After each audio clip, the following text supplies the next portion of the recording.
Hello, I'm George Middleton.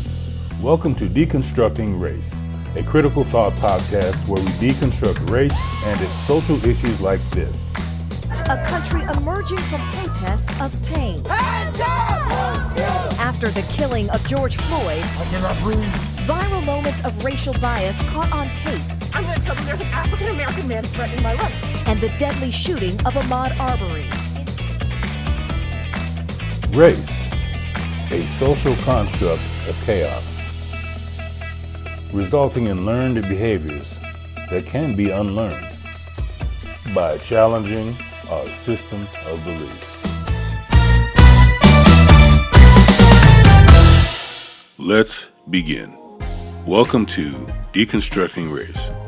The topic today, how to debunk the CRT conspiracy myth. Yes, critical race theory conspiracy mania continues. The hysterical and faulty belief that a graduate level legal theory is being taught to our babies as young as kindergarten and on up to high school.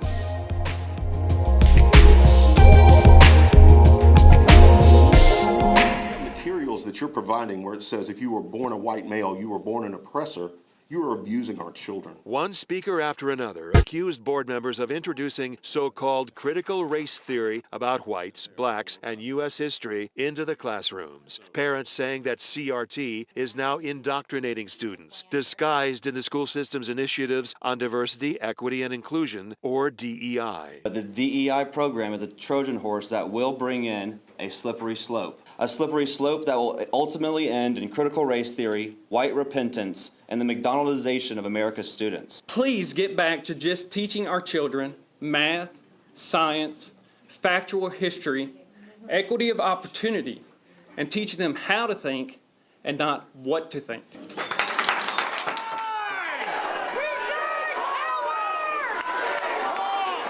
The Western culture and values that brought forth Christianity in the founding documents are being called evil and racist. I'm reminded of the tyranny of communist China, where your money is legally stolen and then used in government schools, not public schools. These are not public schools, these are government schools, like here, to indoctrinate children against their parents. My child is not oppressed, and don't assume that.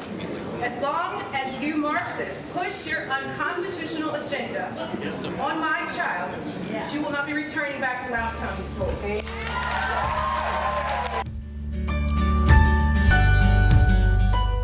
As with any crisis moment, there is always a silver lining. That lining, in this case, would be the opportunity for objective truth and logic to rise from the ashes of social chaos. My work in racial deconstruction is one of the unexpected outcomes of an avenue for progress. It is comprised of a three-step process. 1, education. 2, self-reflection. And 3, application. Let's begin with step 1.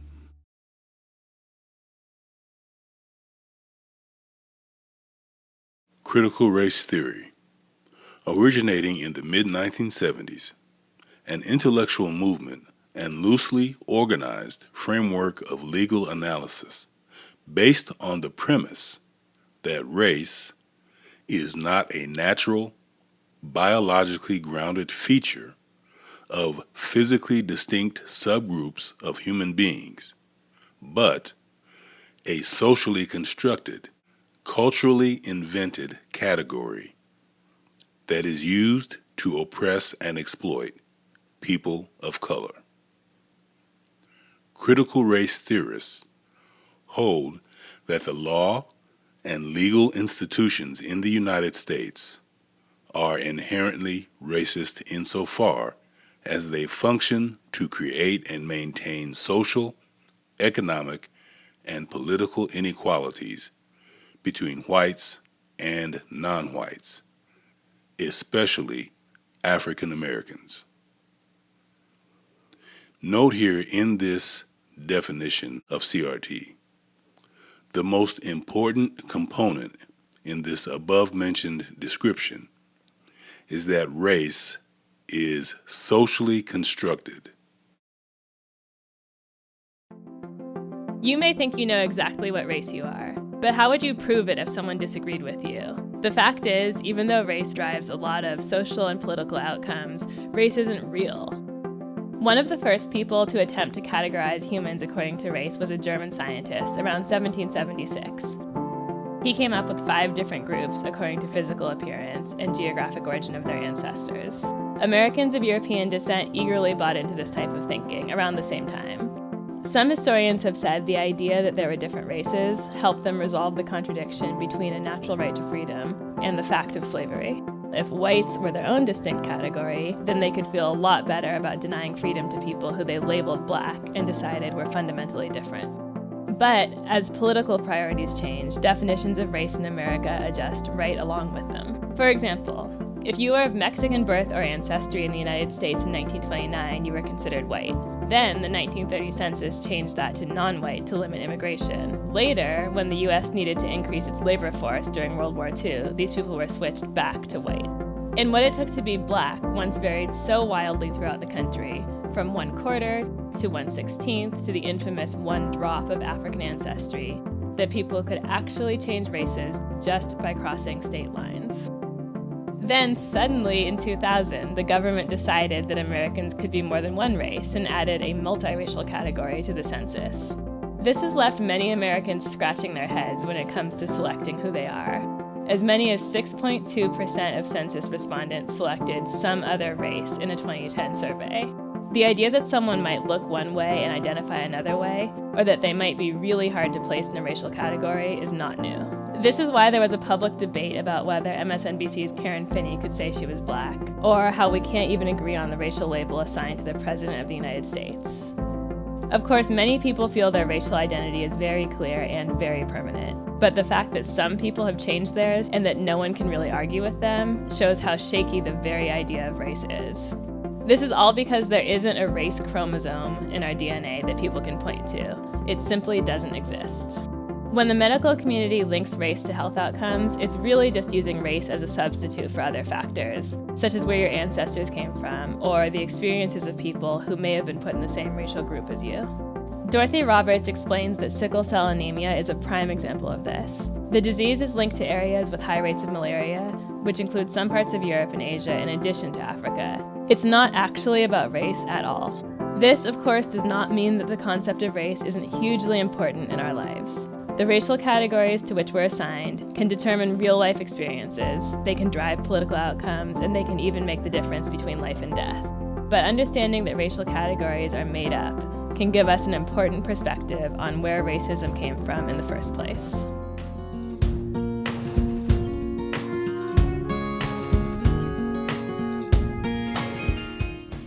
Note the following definition of a social construct. Something that exists, not in objective reality, but as a result of human interaction. It exists because humans agree that it exists. Social constructs do not have inherent meaning. The only meaning they have is the meaning given to them by people. With this definition firmly planted in mind, let's move to step 2 of the racial deconstruction process, self-reflection.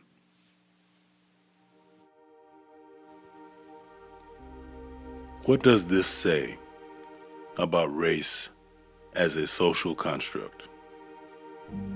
It means race is not real. In addition, the racial identities of black and white are not real. It is saying that the concept of black people and white people is false, not real. Race is a man-made ideology based on the social acceptance of the social idea of white supremacy. It is not scientific or genetic invalidation. This important component is the most challenging aspect for the average person to mentally embrace. Why? Because a significant percentage of our country believe that identity by skin color, black and white, are scientifically and genetically valid concepts. Are you one of them?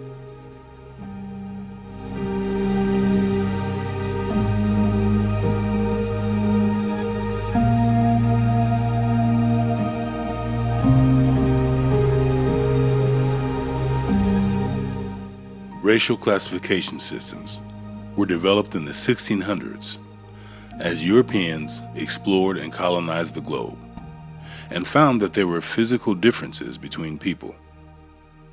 These classifications were used to justify colonization, conversion, slavery, and genocide. According to these systems, white skin was the standard, and dark skin was associated with intellectual inferiority and slowed development. So with this historical and objective fact in mind, consider the following questions. Did your instructors teach you that race is a social construct when you were in grades kindergarten through 12th? Did or do your children's instructors teach race as a social construct? Were you or your children taught that your identities actually are not a skin color? If this primary tenet of CRT is not taught, how then can CRT be taught in whole or in part in the K through 12 curriculum?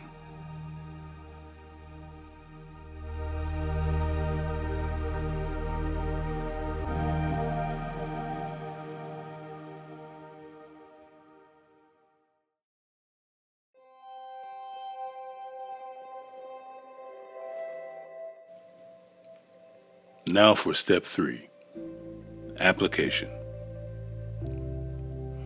One of the primary fears of many who are opponents of critical race theory is that it is teaching white people that they are bad people. Again, let's refer to this foundational tenet of CRT, race as a social construct.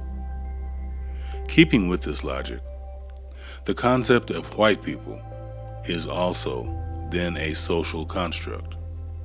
Hence, white people can't be bad, nor can they be good, because white people theoretically don't exist.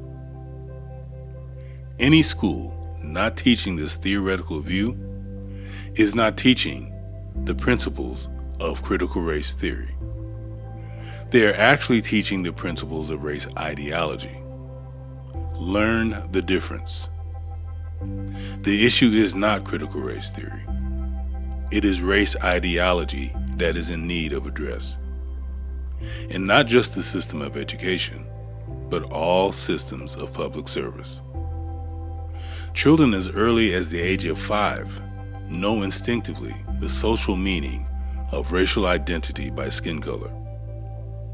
The challenge for you is to decide whether or not to continue the perpetuation of racial identity, now that you know the purpose and roles of these racial classifications of color. If you have the same skin, you can play together, but if you don't have the same skin, you can't play together. So why can't you play together if you have different color skin? Because your mom might not want you to play with that friend. It's okay to tell people that they can't be your friend because of the color of their skin? Mm-hmm. Why is that okay? because your mom will not want them to be the same, be a different color friends. Do you think it'd be easy for a kid to convince his parents that it would be okay to have other types of people over? Why not? Probably because you might get in trouble. Why would a parent want you to get in trouble if you wanted someone to come over to your house who was a different skin color? Probably because they don't allow. Why not? Why would some parents not allow other skin-colored kids to come over? Probably because they might not like that skin color. I've been bullied for like the way I looked and the way of my skin at my previous school that I went to, and they just kept on bullying me, and I didn't like it. I just asked them to stop like over and over again, and then I tried not to break, but I couldn't hold on anymore. So I asked my mom, can I leave? My grandparents have a lot of, they're very racist against African Americans and other races, but it's 2012, so they have to push that aside, and they'll be like, no, that's wrong to be, you want to stick with your own race. I was invited to be on a recent panel discussion on WFYI. The name of the program is All in Indiana. And the guests were yours truly, along with Eric Weddle, managing editor of WFYI Education Desk, and Representative Reagan Hatcher, Indiana State Representative, House District 3. In closing this episode of Deconstructing Race, take note of Mr. Weddle's assessment on the issue of the CRT conspiracy.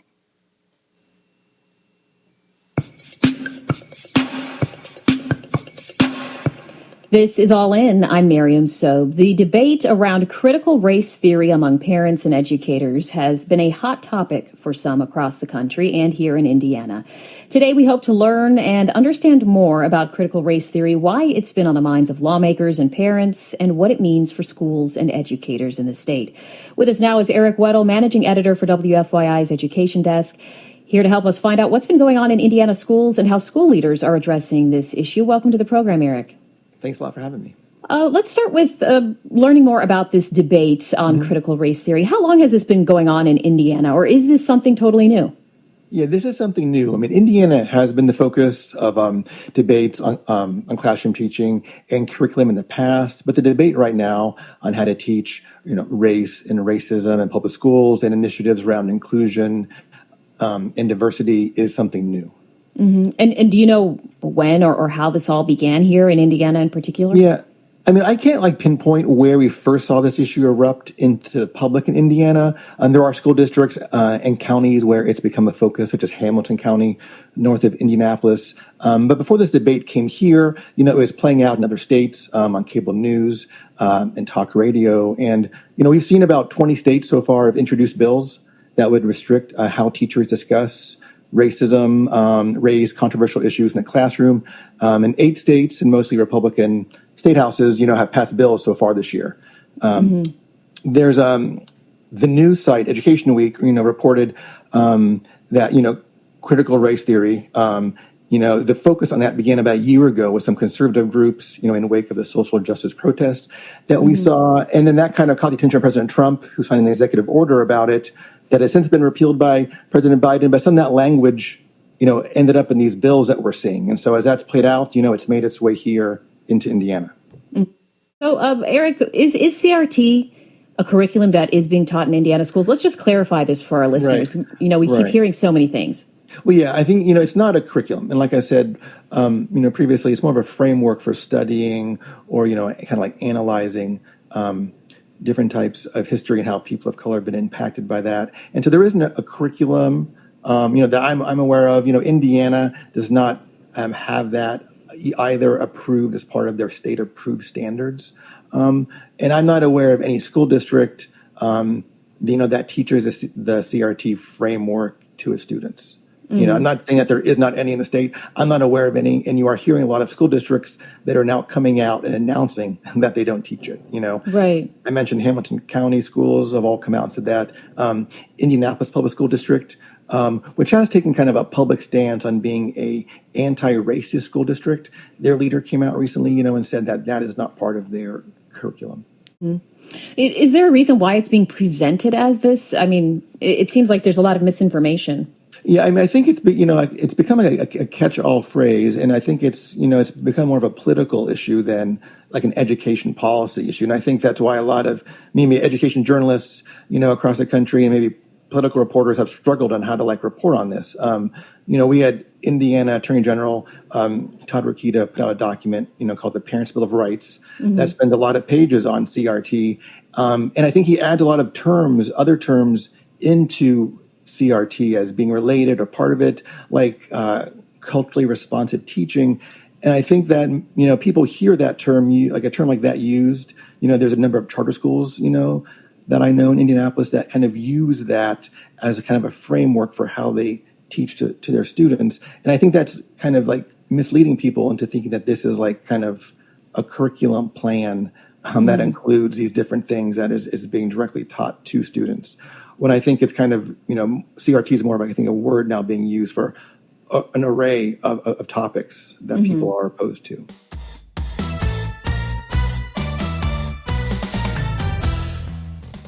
Hopefully, you're beginning to learn to differentiate between critical race theory, race ideology, diversity and inclusion, and in the process of this learning, be able to use this information in a more effective and intentional way.